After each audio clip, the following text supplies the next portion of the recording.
যখনই এই বাটনে চাপ দেওয়া হয়, এই ছোট আকৃতির লোককে ট্রাফিক লাইটে ওয়াকিং পোজে আসতে হয়। এরপর সকল লোকজন রাস্তা পার হয়, আর ওই ছোট আকৃতির লোকটি অন্যান্য লোকেদের মতো মনমরা হয়ে যায়।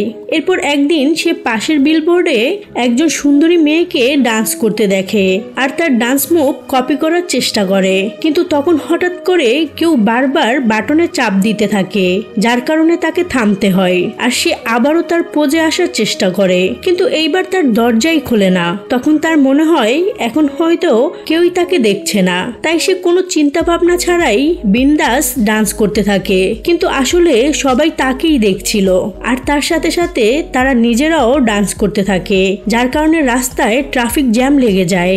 এটা দেখে হঠাৎ করে একটি মেশিন আসে আর ট্রাফিক লাইটকে উঠিয়ে আবর্জনার মধ্যে ফেলে দেয়, যাতে তাকে নষ্ট করে দেওয়া যায়।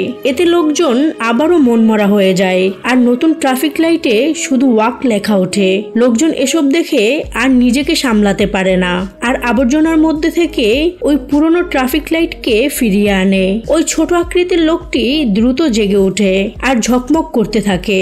আর যখনই সে ট্রাফিক লাইটে ফিরে আসে, সকল লোকজন আবারও নাচতে শুরু করে।